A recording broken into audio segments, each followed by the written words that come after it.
Am I doing like a roll call for this, Maura? Yeah, I mean, it's an official meeting. Virtual. All right. Yep. Can you do that for us? Yeah. Karen Robles. Here. Ron Hudson is unable to attend. He had a conflict. Evan Summers. Here. Ernie Kosauer. Here. Jennifer Kelsall. Here. Catherine Blonsky. Here. And Brian Bao. I do not see him. Okay. We are good to go. Okay, great. So thank you all for agreeing to join this ad hoc committee that's going to tackle FAA reauthorization. I appreciate your willingness to kind of help put together some priorities for the ONCC as Congress considers the next 5 years for the FAA. The good news is that we met with Senator Duckworth's staff this morning, and the reauthorization process is moving very quickly. So your time commitment is going to probably be more limited than we anticipated, because they've asked for the ONCC's priority list by early March. So we'll probably have a couple of meetings in the next few weeks, and then we'll reconvene as needed to provide follow-up information, but we are going to need to jump right in and develop that list of priorities. Ryan's going to give us a little bit of background today, but I do want to cover a couple of other things that we heard from the senator this morning as we start to shape our ideas.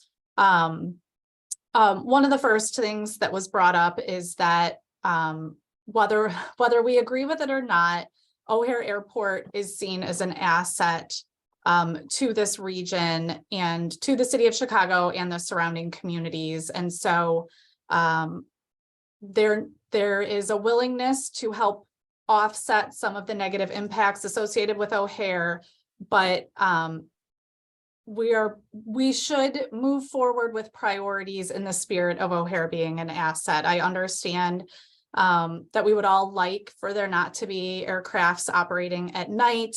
I will tell you that based on the conversation we had this morning, those types of suggestions are going to be non-starters. And so we really, I think the same way we handled Fly Quiet is the same way we should handle these discussions. Like, what can we ask for that would be of benefit to us, but is also seen as kind of reasonable on the flip side.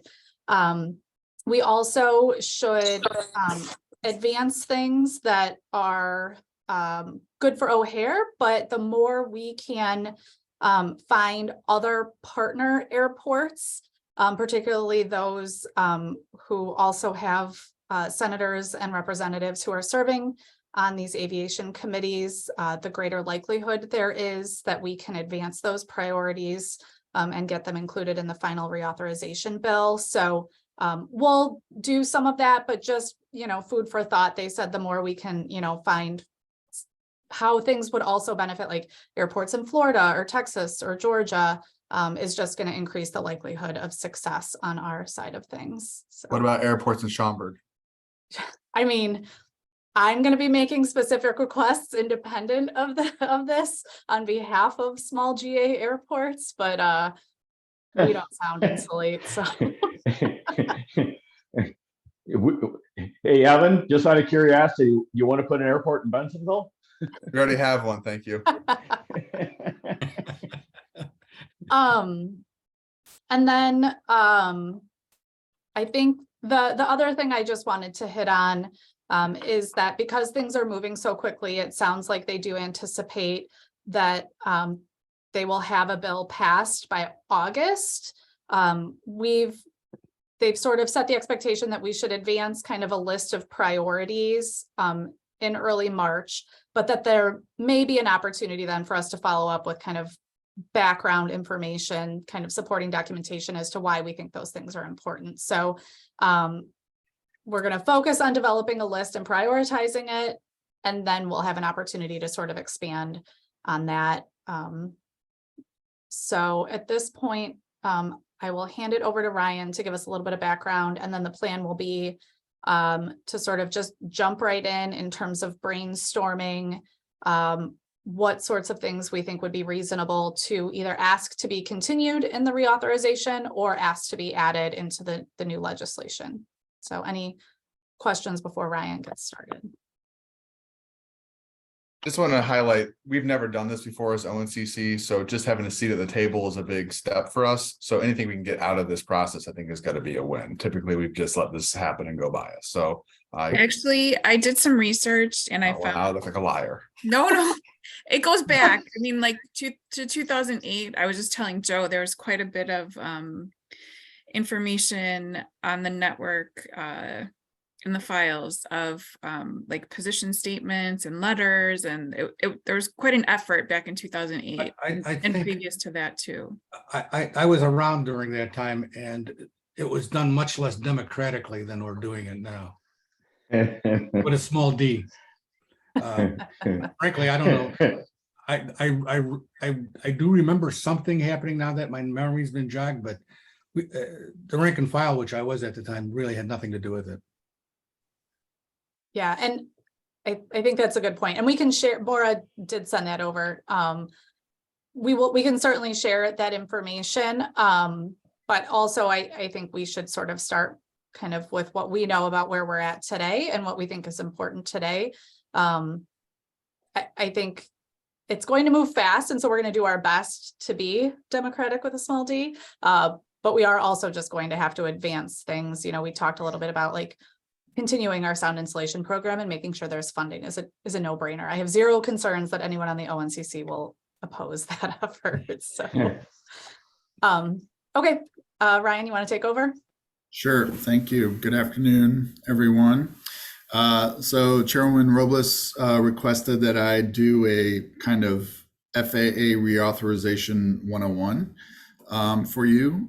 So this is something actually we've never quite done before. So I kind of put together a summary of what it means, what FAA Reauthorization means, and what things were included specifically on noise issues in the last reauthorization, as well as some things that we've been kind of hearing might be included in general on the new reauthorization. I do have to apologize in advance because we're talking about legislation. My slides are all words, and so I don't have any pretty pictures for you today. And so I'll do my best to kind of get through them and not bore you too much, but it's a whole bunch of words we're going to be looking at. But with that, let me share my screen. Assume everyone can see this. So let's start off with the basic of the FAA. And so want to make sure everybody understands what the FAA is and what the purpose of this authorization is. And so the FAA is part of the Department of Transportation. It was originally formed in 1967. Prior to 67, there was an organization called the Civil Aeronautics Authority that regulated the aviation industry. But with the FAA under the Department of Transportation, their mission is to provide, of course, the safest and most efficient airspace system in the world. It's headed by the administrator, who is appointed by the president. And the administrator reports directly to the Secretary of Transportation. The current administrator role has not been formally adopted, and so we currently have an acting administrator, Billy Nolan. The administrator is the final authority for carrying out all functions, powers, and duties of the FAA, specifically promulgation of regulations, rules, orders, circulars, bulletins, etc., on behalf of the FAA. Now, there are 5 distinct lines of businesses. 2 of them you should all be familiar with, and those are the first 2. There's the airports division, and so they kind of deal with all things when it comes to airports, with residential sound installation programs they're involved with. The air traffic organization, that's our air traffic controllers, commercial space transportation, aviation safety, making sure that aircraft and pilots are all certified and meeting all the safety regulations. And then security and hazardous materials safety. For instance, like I'm sure some of you remember the issues with lithium batteries not so long ago. So this division kind of deals with making sure that materials that are carried on aircraft are done in a safe manner. So now that we've established who the FAA is, we're going to talk about funding, which is kind of separate from the FAA. And so the Airport and Airway Trust Fund, also known as the Trust Fund or the Aviation Trust Fund, was established in the Airport and Airway Revenue Act of 1970. It provides a dedicated source of funding for the U.S. aviation system, separate from the general fund that our taxes go into. The trust fund provides funds for 4 major FAA accounts. The operations account, which funds the administration, operation, repair, and maintenance of the National Airspace System. The facilities and equipment account provides for current infrastructure and the advancement of next-gen ATC systems. The Research, Engineering, and Development Fund that provides funds for research and services to ensure a safe, efficient, and environmentally compatible air transportation system. And finally, the Grants and Aid for Airports, which funds the FAA Airports Improvement Program, which supports the development of nationwide system of public use airports. Now, this last one is the one that you all should be most interested in, as it provides the grants for not only construction and safety projects at airports, but as well as noise compatibility programs, such as Part 150 studies, residential sound insulation programs, school sound insulation programs, and other noise-related research. So the AIP program is when the FAA, the city says we've gotten a new grant for residential sound insulation program. It comes from that bucket, that airport improvement program. Now, the trust fund receives its revenue from a variety of taxes that most of you are probably not even aware of. But when you buy a ticket, there's a whole bunch of taxes that go on to that ticket when you fly on an airline. And a lot of those taxes go to fund the Aviation Trust Fund. So there's a domestic passenger ticket tax, there's domestic flight tax, also known as PFC, passenger facility charge tax. There's international arrival and departure taxes. There's taxes on the purchase of frequent flyer mileage. There's taxes on aviation jet fuel, which is, I think right now at about 21.8 cents per gallon, as well as cargo. So a whole bunch of taxes go into, that are collected, that go into this fund.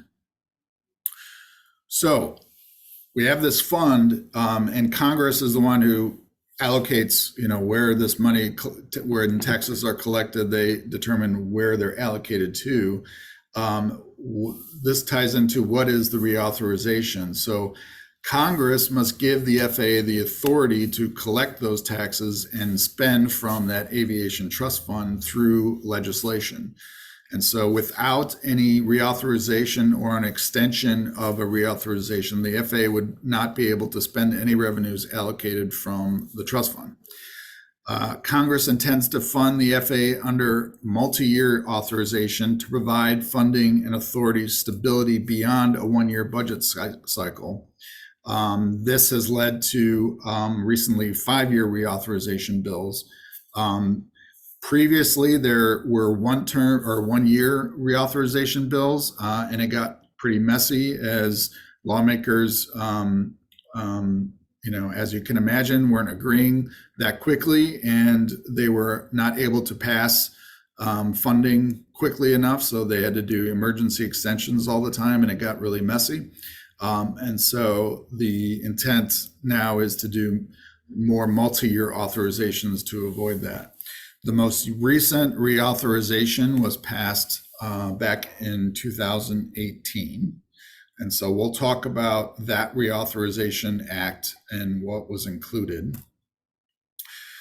So the FAA Reauthorization Act of 2018 was a public law, House Representatives Bill 302.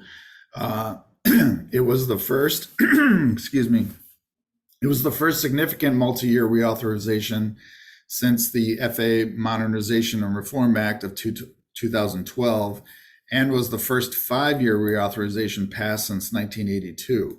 And so it was kind of a big deal back in 2018 that we had a 5-year reauthorization, because it really provided stability for the FAA to continue to fund a lot of these projects. The current authorization expires this year on September 30th. And we'll talk through some notable additions in the 2018 Reauthorization Act. One being the funding. It provided $96.7 billion through this year, but only $16.8 billion is authorized. The remaining requires an annual appropriation bills. It also includes $3.35 billion per year for AIP grants. So that's back to that airport improvement program bucket where a lot of the sound insulation money comes from and other noise related projects comes from. They did not increase it at all. So that was a kind of a flat change or no change at all. And it stayed at $3.35 billion. We'll come back to that because that's something that some lobbyists, especially airports, are lobbying to increase that amount in the next reauthorization. And then always with these reauthorizations, they tend to include things that are popular in the recent news cycle.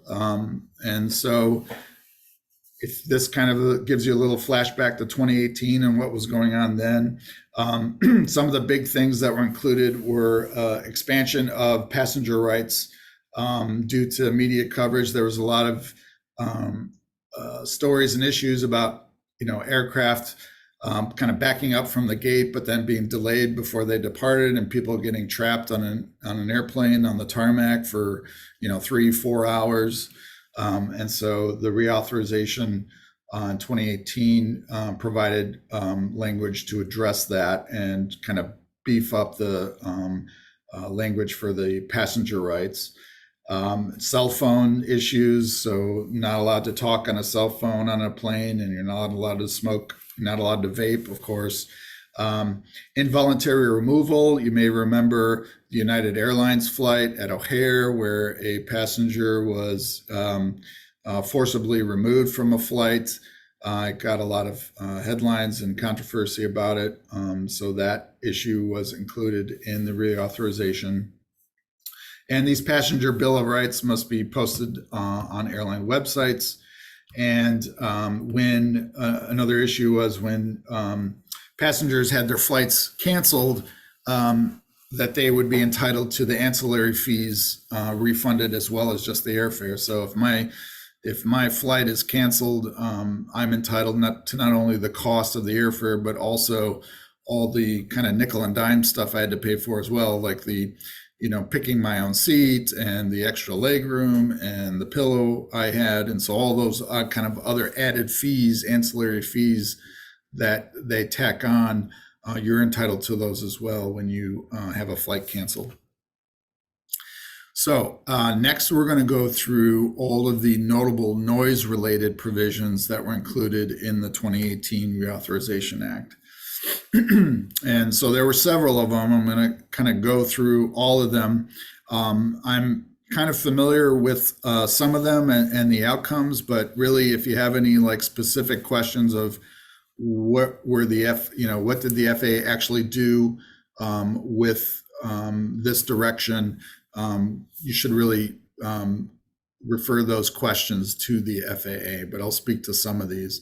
So the first one in the reauthorization that I wanted to highlight was the alternative airplane noise metric evaluation. So this section required the FAA complete an evaluation of alternatives to the DNL metric. And they did submit a report to Congress that basically stated that there are many other metrics that can be used, but DNL is still and the 65 standard is still the metric of choice to be used. Section 174 was an update to clarifications on when an airport has to update their noise exposure maps, also known as noise contour maps. Section 175 addressed community noise concerns.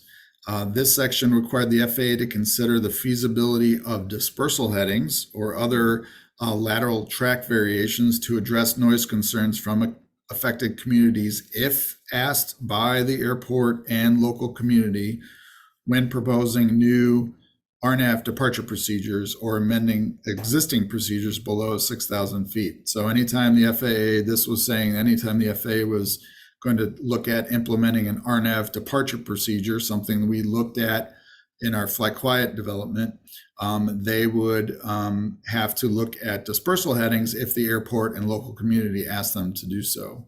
It just so happens that the flight quiet committee looked at it themselves and decided dispersal headings were preferred over RNAV headings. And so that's what was submitted to the FAA for consideration. 176 is community involvement in FAA Next Gen projects, requires the FAA to review its community involvement practices for any Next Gen projects located in metroplexes. 177 or 79 was, section 179 was addressing airport noise mitigation and safety studies. This one directs the FAA to initiate a study to review and evaluate existing studies and analyses of the relationship between jet aircraft approach and takeoff speeds and corresponding noise impacts on communities surrounding airports. Basically, what this was asking the FAA to do was take a look and see, do a study to evaluate if jet aircraft were flying slower, on departure arrival, would that have a significant change on the noise impacts in the communities nearby the airport? The FAA did submit a report to Congress on that issue. Section 180 required a regional ombudsman. So this one required that each FAA regional administrator to designate a regional ombudsman to serve as a regional liaison for the public on issues regarding aircraft noise, pollution, and safety. Some of you have met Nitin Rao with the FAA. That's where his position came from, was this inclusion in the 2018 reauthorization for a regional ombudsman. Section 181 deals with supersonic aircraft. I'm not going to read all of this, but this section basically just requires the FAA needs to come up with some rulemaking on civil supersonic noise standards and consider its effects on the industry as well as communities around airports. Stage 3 aircraft studies, so section 186 directed the Comptroller General to conduct a review of the benefits, costs, and other impacts of a phase out of stage 3. So those are referring to that Part 36 stage 3 noise certification standards. As a reminder, for some of you, stage 2 was phased out as of 2000. And so this one directed the GAO to take a look and see what would be the implications of a phase out of stage 3. They did conduct this review and submitted a report, a GAO report on their findings. Section 187 deals with aircraft noise exposure and the relationship between aircraft noise and the communities around airports. This was, what came out of this was, I believe, was the neighborhood environmental survey that the FAA conducted and reported on to you recently. Section 188 required a study regarding another study regarding the DNL average sound levels. And so this one was similar to the Section 173 requirement, except that it adds additional consideration of actual noise sampling and other methods when reevaluating the 65 DNL metric. Section 189 looked at potential health and economic impacts of overflight of noise. And so this one directed the FAA to work with eligible institutions of higher education to study health impacts of noise from aircraft on flights on residents exposed to a range of noise levels in a number of metropolitan areas. Chicago was called out as one of those areas.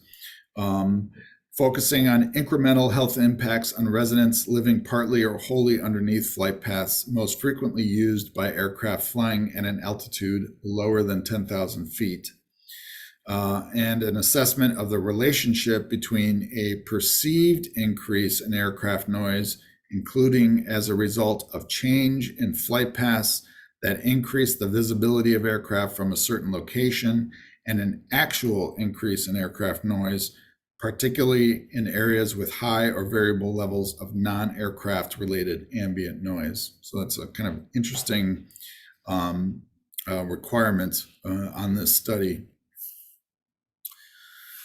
And then finally, Section 190 addressed environmental mitigation pilot program. This section asked the Department of Transportation to carry out a pilot program of no more than 6 projects at public use airports, aiming to achieve the most cost-effective and measurable reductions in mitigation of aircraft noise emissions and water quality. And the projects had to take place within 5 miles of those airports. The FAA would provide grants up to $2.5 million at 6 airports. The federal share of the projects would be up to 50%, and projects must be carried out by a consortium of entities that include 2 or more businesses, educational research organizations, state or local governments, and or federal laboratories. So those are all the kind of major noise related provisions in the last reauthorization. So the kind of some of the topics that are being discussed, and I didn't really include any noise ones here, just kind of the other things we're hearing in the industry that will be included potentially in the reauthorization for 2023. And again, as I mentioned before, some of the big things tend to be what is, most talked about recently in the news cycles.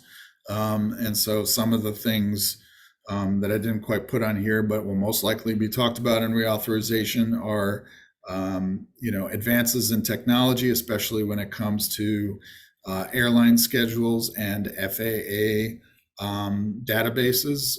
Recently, we've had meltdowns both on the FAA side with their NOTAM system that caused a complete halt to flights in the US, as well as Southwest Airlines' very public meltdown over the holidays with their scheduling system. So I assume that there's going to be something in the reauthorization that addresses those issues.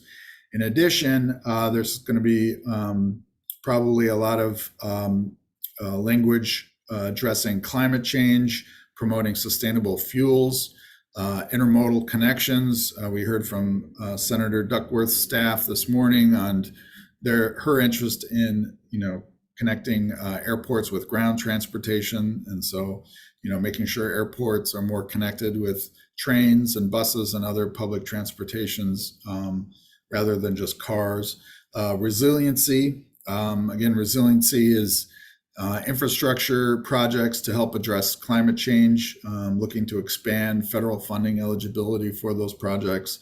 Cybersecurity, aviation workforce growth programs. Obviously, those 2 items have been in the news quite a bit.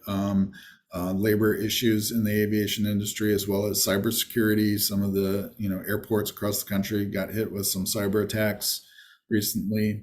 AIP funding increase. Again, remember that $3.35 billion that was included in 2018 represented a no increase to that amount. And so airports are looking to get that annual allocation increased in the 2023 reauthorization, as well as the eligibility for programs to match PFC eligibility standards to kind of make things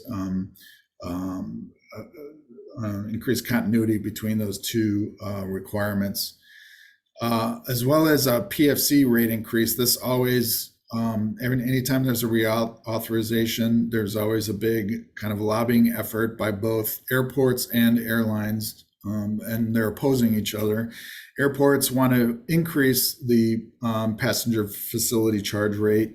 It's been flat at $4.50 for decades now, and maybe even 30 years at this point. And it, hasn't really been raised with, inflation and everything else, consumer price index. Whereas airlines are always fighting against raising the rate. They claim that, it's not fair to the passenger to add, additional tax onto their ticket. Meanwhile, I still have to pay to pick what seat I have to sit on, or if I want a little bit of extra legroom. So there's always an argument about that one, and that will be argued again in this reauthorization, as well as continued, again, passenger rights expansion, expanding on the things that were included in the 2018 reauthorization, as well as, enforcement of those passenger rights and strengthening the enforcement.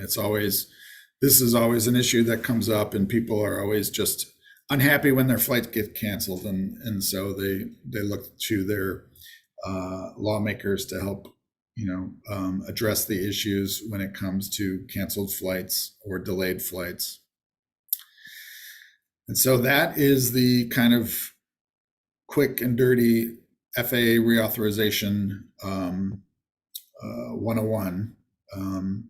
And so hopefully this gives you a bit of a baseline understanding of what the FAA Reauthorization Act is meant to do, and what kind of things are discussed when they're drafted. Thanks, Ryan. I have a question. Sure. All right. 189 and 179 were two studies that were made, correct? Well, I should say, so I guess let's start with 189. They were studies that were requested for the FAA to do. The issue with all of these, provisions that get put in the reauthorization, the FAA, whether or not the FAA does them to the satisfaction of Congress, I can't speak to. And for this one, I'm not particularly aware of what the result of this specific study was. The reason why I asked Ryan and Karen is that if there's something in these studies that we can take from and ask for in the reauthorization, because there must be recommendations or some sort of information, some sort of facts that were created in these studies relating to noise impacts. And if those impacts can be mitigated somehow, and if it's in the study that they're mitigated somehow and nobody's doing anything about it, it would seem to me it would be kind of a nice idea for them to look into that and ask why, because I have a feeling that all kinds of studies are done constantly all the time, and they put them on shelves and they're forgotten, and some of them might be quite good. Yeah. So it just seems to me that if there's any way, I mean, I don't mind looking at them even myself, if you tell me where to find them, and then getting back to you guys and seeing if there's anything that we can use. I'd be happy to share the ones that I'm aware of, at least the results of any studies, but the FAA was tasked with the study, so I would ask them, what the results were of any studies, and they would be the ones to provide the most accurate information. Chairman, good afternoon, or it's Aaron Frame. The Section 179 study's on the internet. I'll download it and send it to Maura so that she can distribute it to the committee. Okay. Yeah, the reason why I'm bringing it up is a long time ago, I was invited to a program with universities. It was a government funded program looking at different aspects of noise. And there was a really great study on impacts, noise using, just looking at the low frequencies that are created with aircraft. And it seemed like a really good study, and I don't know what the heck happened to it. You know, it came up with the indications of problems with resonance with certain houses and stuff like that that would actually amplify the noise and all kinds of things like that. And I don't know what happened. It just, I don't know if anybody ever used it. That's why I'm asking this. So, okay, I'm done. Thanks, Joe. Any other questions for Ryan? Okay. I'm flipping through to see everyone, but it looks like no. So, oh, thanks, Ryan. So as you can see in the list that like Ryan compiled of like what we're hearing in terms of hot topics, like noise isn't necessarily making that list. And I've been kind of combing through some of the press like releases and articles, and I'm finding the same thing where it's the hot topics are influencing kind of what's being discussed by elected officials currently. And so I do think that we have an opportunity to use kind of our knowledge and platform to make sure that some of these noise considerations get included. So what we're going to do now is just brainstorm, and I think Maura's going to take notes and I'm going to take notes, and we're just going to put every idea that we have that we think warrants further consideration down on paper. And then we as a group will have an opportunity to prioritize and discuss what we want included in that final list. But I think it's best to just sort of decide kind of what's every idea that we've got. Evan. Before we start, we should probably just reinforce the fact that we need to keep it focused on noise. Yes. All right. I think the low-hanging fruit from my vantage point that is uncontroversial is addressing the school sound insulation question, whereas currently schools can only be sound insulated one time, and we know that windows need to be replaced, doors need to be replaced, schools have been remodeled, and we need to address that. So if we could get a second bite of the apple or figure out how to write that, I think it would go a long way and deliver real results to our residents. I agree. I think too that one plays well at every airport in the country. So I agree. Just because I want to let Dr. Kelso know that we did bring that up with Senator Duckworth's staff this morning. We did mention that to them. So it's definitely on our radar, and we're trying to get it on theirs too. Being a recipient, obviously I know the impact, and being the largest FAA recipient, I understand even more. So I will gladly do whatever I can do to help others reap those same benefits. Great. Evan, did you have something else, or did? Oh yeah, I just keep going then. Okay. Another one is, I think, based on our conversation this morning, they did say that Senator Duckworth was very interested in next gen procedures, which is terrifying to me because we spent a lot of time at the Fly Quiet Committee discussing that we want to work on dispersion, not concentration. So I think the answer to that would be, that's fine, but we'd like to preserve some form of local control, that we don't want next gen to be forced upon us, that ONCC's methods does work, and we should be able to have some self-determination there. Yeah, I know when we discussed it this morning, I actually think that we can use that as an example of a broader point that I don't know that there should be mandates on how airports implement kind of new technology and things like that. I think that if they want to incentivize things like next gen or, offer those sorts of things up, but I agree. I think that, that works great for airports who are adjacent to bodies of water and other more compatible land uses. But more challenging for airports like O'Hare, so. Good. One of the other things that was discussed, and Ryan can provide the technical side of things here, is that the phase out of stage 3 aircraft, that it might have largely, like, it's already sort of being accomplished, but I think we could also just tout that if we get something like that in the reauthorization bill, it would be a win to kind of codifying some of these things. So I don't know, Ryan, is all of that accurate? Yeah, and I'll distribute tomorrow the GAO report that looked at the phase out of stage 3 and what the potential benefits or costs would be. And what was interesting about the report is they found that something like 96% of the US fleet that currently meets stage 3 or is certified as stage 3 can meet higher stage 4 and stage 5 standards. So is primarily, aircraft technology has clearly outpaced the implementation of federal noise standards. And so requiring airplanes to be recertified potentially as stage 4 or 5 would have a significant cost and may not achieve a great noise impact result. But I'll share that GAO report and where I can distribute it. Thanks, Ryan. What else does everyone have? Ernie, I know you've got stuff from daytime committee, right? Yeah, thanks, Karen. Appreciate it.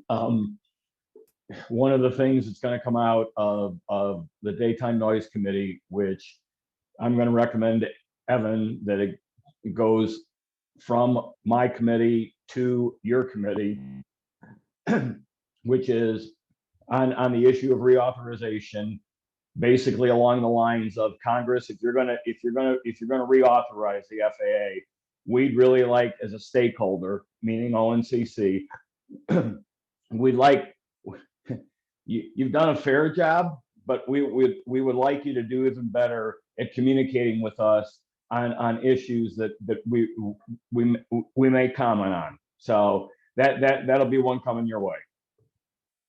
Great. I think too, Ernie, I appreciate that you want to go through the proper channels, but in light of the expedited time frame, I think you should just submit them. And I'm sure Evan will understand that we're bypassing tech committee because we want to incorporate those things on the list. 100%. So fair enough. I'll be happy to do so. Thanks. I think I think we should advocate for continued and ideally expanded funding for sound insulation programs. So I'm going to put that on the list unless anyone has a better idea associated with that. Karen, I would agree wholeheartedly. I know you couldn't make the general meeting the other day. I brought this up and I went, tell me who's funding this, please. Let me know who's going to pay for it, because we can sit here and talk all day long about we want to have it done, but unless we know who's going to pay for it, it's not going to get done. And I brought that up, and I think that's part of your request. Yeah, definitely. I think being eligible is one thing, but CDA's got to have the money to actually do the work. So good. Maura, I saw your note. Can you expand on that? Sorry.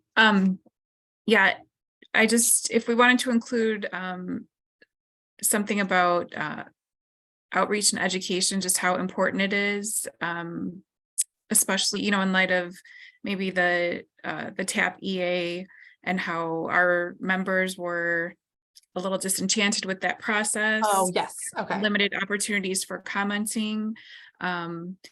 That it's really beneficial if the FAA has sufficient funding and staffing to do proper outreach and education, because it can really help counteract some of the negativity if people are informed upfront about things rather than reacting to it, after the fact. So the more, I think, education and outreach that they can do, and, they can help us get that out to our members, I think that can be really, really beneficial.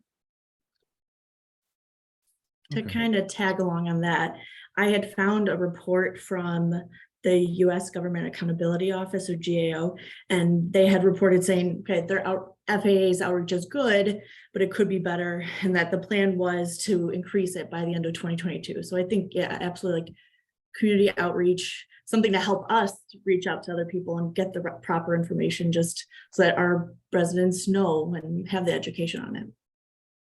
Yeah, I know too, like the documents are always so technical, like I'm involved, and I think without it being presented, there's a lot of room for people to interpret things their own way. And not with malicious intent, just it's a lot to digest. So it's a great point. The fact that the ombudsman program was mentioned too, maybe just, putting something in, saying how important that is to us and organizations like us, and hoping that it's continued to be supported and funded. As an add-on to Ernie's thing, I mentioned it this morning. It seems to me that one of the issues that the FAA needs to reconcile is the fact that they seem to wait in the weeds and let people work months on projects, and then we're told by the FAA that it may not be feasible for one reason or another, and more work has to be done. It seems to me that there must be a way that FAA can become a little bit more proactive, and so if they see something that doesn't make sense to a group that's actually trying to do something and doing something specific, they have the ability to say something to us before 6 months go by, because that's happened a couple of times just with Fly Quiet. I don't know how Yeah, wordsmithing is going to come down the line, so we'll figure that out. But I do think that's a good point. Oh, can you all hear me? Yeah. Okay, you all froze. So it looks like everybody's leaving, or is that just me? oh, technology. No, it says 19. I see all you just and hear you just fine. So Okay, good. Well, we'll keep going. Hopefully you'll all move eventually on my screen. Anybody have anything else they want to add to the list? Can we, Ryan, do you or Aaron, you guys are some of our resident experts here. Do you guys are we leaving anything on the table?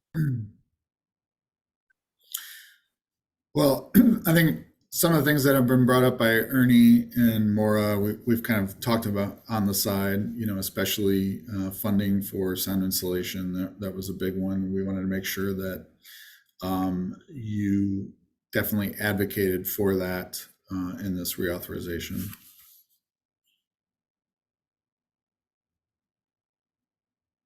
Aaron? I think the only thing that you haven't covered is if you want to advocate for more dollars for noise research. Can you hear me? Yeah. Okay, good. Because I'm getting the same thing where everybody's frozen. If you're satisfied with the dollars associated with noise research, then I would just let that be, because you've got other areas of interest. But whether it's, funding for noise mitigation or funding for noise research versus other things that you've talked about today, all of those are good possibilities. I think we definitely want to express our support for the funding of noise research. I don't know if we're capable of specifying where that research goes, but also that's a low-hanging fruit that we know money will be in there for research, so we might as well take a little credit for it to get it across the finish line. And I think too. Evan, for what it's worth, I would throw on top of that, we've already got the study, right? We've got the NES study, so we could look back to that and support a cause of saying, okay, the NES study, and somebody correct me if I'm wrong when I say this, one of the things that came out of it is the general public hears noise more frequently now today from aircraft than the 65 DNL standard, right? I would clarify that statement to say more people are annoyed by aircraft noise. Okay. Well, I was trying to be diplomatic with a small d. But yeah, we already have that study, right? And what we could do is go, instead of just doing the study, why don't we start working on implementation of some of these things? So if all of a sudden people and look, we all know the noise contour of 65 DNL has shrunk dramatically over the years at O'Hare, and it's gonna continue to shrink, right? As we start moving out more stage 3 and 4 aircraft, it will continue, and as we do more with regionals, but maybe that could be a policy statement that we could advance. I mean, the FAA did the study, right? So instead of just doing the study, how about if we look at actually implementation?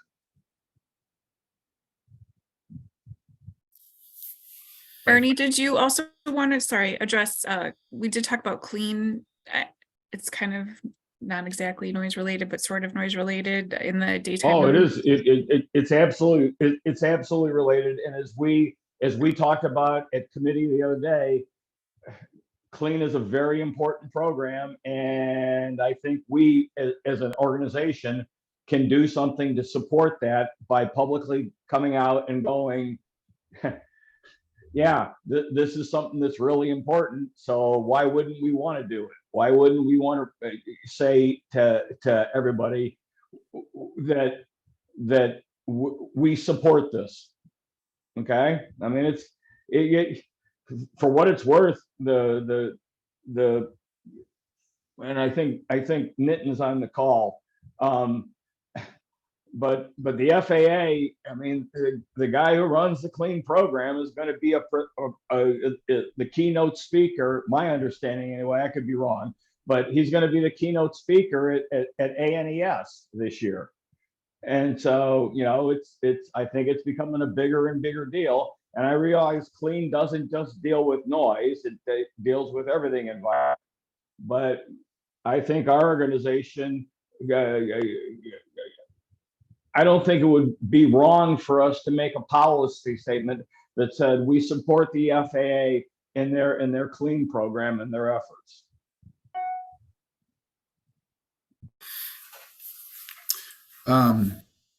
Yeah, I think that could be tied into, you know, the promoting research, you know, further research and development in technology that reduces aircraft noise. Something else that you may want to consider, and this kind of ties into, I mentioned earlier, some of the topics that are kind of hot topics right now with the reauthorization, one of them being the workforce development. Some of you may remember when early days of Fly Quiet redevelopment, one of the things we looked at was what runways can we use, and specifically the far north runway and far south runway we had to take off the table because FAA wasn't able to staff those aircraft control towers at night. And so that kind of played a big role into what runways we were able to use in any rotation. So something you may want to consider is FAA air traffic control staffing levels, and you know create more funding for air traffic controllers so that your towers can be staffed so that you can implement fly quiet programs that are able to utilize runways that may not be able to otherwise be utilized at night because there isn't enough staff available. Aaron, is staffing because I know you all have your own kind of operations tower. Do you all have similar staffing challenges for your positions, or is it really I know it's air traffic, aircraft maintenance, pilots? Aaron, I would say generally no. The city staff, sorry, let me rephrase that. The city does have staff overnight, right? We know that airplanes come in and use the airfield at night. I'm not aware that we have staffing challenges other than filling vacant positions, right? So our mechanism is, if we determine that we need more City of Chicago employees, we write that into the budget and ask the City Council to approve that, right? So we do have 24-hour coverage, and as far as I know, we're fine, but for filling either new positions new to the 2023 budget or just positions that were vacant in 2022 and carried over. As far as I know, we're doing fine. Okay, thank you. All right. I would be delicate. The Ryan's idea to fund the north and south towers is a complicated request. I mean, on the flip side, I could make the same argument to legislate them being closed at nighttime and not to be used. Maura, I did also think from the lens of just workforce development in general, I mean, there's shortages everywhere, right? And so if there are things, speaking from the educational lens, we're always creating career pathways. So if there are things that we can start to push into schools, since career pathways are requirements in schools and it's a direct need in the community, that's an easier sell because that's where our Perkins money has to go. So it does work in a cycle. So if there's a thing, if I can be of help on that workforce development, definitely figuring out how that could play out in local school districts where our kids are already working at the airport and other capacities. You know, how do you continue to build that pipeline? Great, thank you. Maura, did you have something? I just wanted to mention, sorry, someone. I did talk to Aaron just to kind of make sure we're aligning, and he said he didn't believe that CDA had any specific noise related issues. Is that correct with this reauthorization package? But just so everyone's aware that we are, what, did we lose Karen? Oh no, there you are. Sorry. Okay. We are like coordinating with CDA, and you know, we'll continue to do that and make sure we're you know, just on the same page, I guess. Great point. Yeah. Yeah, on that note, Thai has her hand up. You're muted, Thai. If you wanted to say something. I'm trying. It's the doggone phone. Hello, everyone. This goes to Jennifer. I am over the workforce development for CDA, and I would love to bring you in. We are having a meeting with our surrounding colleges and universities, as well as with Chicago Public Schools, and I would love to bring you in. It's the 29th. I'm literally setting up that meeting now, the 29th of March, to talk to everyone about career pathways of employment for our youth. Mind that employment within the aviation field, and we'll love to get your feedback for. Sorry, Thay, we have bad. We're having trouble hearing you. But I can definitely. I know, and everything froze. That's better. Yes, I said I had a whole conversation and everyone froze. It's crazy. It's been the worst internet day. But I was going to speak to Jennifer. I am of a workforce for CDA, and I would love to bring you in on the 29th of March. We're meeting with city colleges, our surrounding colleges and universities, to talk about workforce development. And when you said clear pathways, I'm like, yes, this is what we're doing. So I will send you an email offline to let you know what's going on. I'll put you guys in touch with each other. I'll send you both each other's emails. That's perfect. We are the leading career pathway endorsement school in the state. So I can definitely educate and brainstorm and do whatever we need to make sure it works everywhere else. Great. All right. I do want to be respectful of everyone's time. It's 2:30. So I'm going to do a quick last call. Not seeing anything. What I will say is that do please continue to, if you think of something 15 minutes from now or 3 days from now, please send it my way, send it to Maura and I both, and we will add it to the list so that it can be kind of discussed and further considered. I'm also going to ask Maura to send out another doodle poll so that we can try and get our next meeting scheduled kind of as soon as possible so we can keep moving. At the next meeting, we'll do kind of another opportunity to brainstorm, cover any new ideas we've gotten, and then we'll shift right into prioritization, and then we'll kind of move into wordsmithing. So I'm going to do a last call for committee members, and then I'm going to open it up because I know we have members of the public who probably want to weigh in. I just have one Sherilyn, thing. I go ahead. I just want to thank Aaron and Ryan for sending out the legislative, the whole public act. It was extremely helpful. Even if it's all legalese, but it was really helpful to understand what Ryan was talking about today. So if there are other pieces of information that would be helpful that we should review at a time, please send that, because it really made Ryan's presentation much easier to understand. Although I do want to know why sports medicine is in that public act, but that's for another day. Ernie, did you have something? And thank you. Do we have any thought at all as to how soon the reauth bill could come before Congress? Do we know? I mean, yeah, I does mean, anybody? It's fast. So the tentative timeline we got is that they expect like committee members to wrap up kind of their feedback in like the March-April timeframe. And at that point, they're going to draft the legislation and start working it. And they expect it to be approved before August recess. So our window is like February and March. So the bill has to come through the subcommittee on transportation and infrastructure, right? Mm-hmm. Well, for what it's worth, Illinois has 2 members on that subcommittee. One of them's Chuy Garcia. So maybe we ought to reach out and go, hey, look, here's some of our concerns, and hear from him or others, right? It doesn't have to be just him, but hear from him or others if there's other things that we're missing. Yeah, and Maura did outreach to all of our congressional contacts to let them know. Some of them have joined us today, which is great to see. Thank you all for being here. And we're certainly going to continue to engage.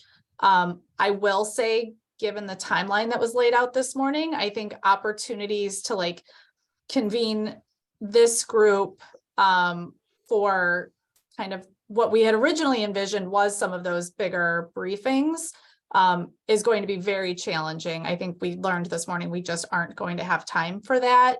And so that's why we kind of shifted gears a little bit. I think that once we get our list of priorities, there will be an opportunity then for us to advocate to advance those. And then, as we learned in the conversation this morning, just because something's not necessarily on our priority list, if one of the congressmen brings up that they have a different priority, we'll be able to verbally indicate, yes, we support that, or that's not really ONCC purview, and provide that kind of feedback. We just we don't want to miss this window of submitting our formal priorities. So, but great thought. I just want to give a quick shout out. Catherine Angel's on the call from Congresswoman Schakowsky's office. And I just want to thank her. She was really helpful in pulling together that contact information for me. I kept asking, how about this one? How about this one? And she was really good. I just want to say thank you, because sometimes that stuff's really hard to track down. So, okay, with that, I'm going to go to public comment. So I know Dan Dwyer is with us. Dan? Yeah, thank you very much. I think everything was touched on, so I'll just fill in some additional details and or recommendation. And regarding sound insulation, I think one of the specific asks should be to honor the 2005 mandate in the record decision for a build out +5, in that all those residents should qualify for sound insulation and be grandfathered under any rules that were applied for the prior residents. And part of that is the FAA taking some ownership for this predicament where we have 6,200 residents eligible, some of who have been in the contour since 2013, and that this really needs to be our priority so that this doesn't take another 18 years to sound insulate. The second one is on the stage 3 phase out, and just the concern is if that isn't formally implemented. An example with the 2018 reauthorization was they actually brought back stage 2 aircraft on a trial basis, a 10-year pilot program. So it seems prudent to make sure there is a phase out, which will probably take 10 years. And if it doesn't start this cycle, it's at least 15 years away. So maybe to consider pushing that for that reason. Third touch is on something Aaron mentioned about, funding for noise research and a recommendation of grants for quieter aircraft. What was a little disheartening is a presentation from Pratt and Whitney indicated that they had reached a point of diminishing returns where noise reduction improves efficiency.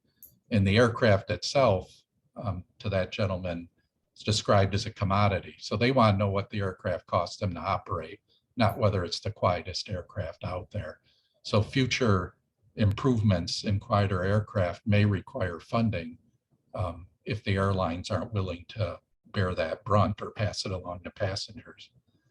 The last one is something Ernie touched on noise metrics, and that is CNEL, which is the waiting for aircraft operating between 7 to 10 p.m., which is something I believe they do at LAX and perhaps other airports. And just given the projected growth of this airport and the blurring of the line between daytime, nighttime, shoulder hours, it seems that would be beneficial to consider, as in the absence of other noise mitigation, wider sound insulation may be the only choice. And that's it. Thanks. Great. Thank you, Dan. Are there any other members of the public that wanted to speak today? Okay, seeing none. Look for Maura's email on a doodle poll, and then based on the majority's availability, we will reconvene. We will continue to share documents as we can so that people can review and come ready to jump right in at our next meeting. So with that, Because we're virtual, we need a motion to adjourn, and I have got to do a roll call, please. So, and we're going to continue to be on Zoom for as long as we're allowed to. So it's just more efficient. So can I get a motion to adjourn? Motion. Is there a second? Second. All right, roll call. Karen Robles, Yes. Evan Summers, Yep. Ernie Kosauer, Yes. Jennifer Kelsall, Yes. Catherine Blonsky, Yes. and I think Brian joined us. Yeah, it's Brian Bowes here. Thank you, Brian. Okay, we are adjourned. Thank you. Thank you all. Thank you, everyone. Bye-bye. Bye, everyone. Bye-bye. Everyone have a good weekend. Thanks, you too.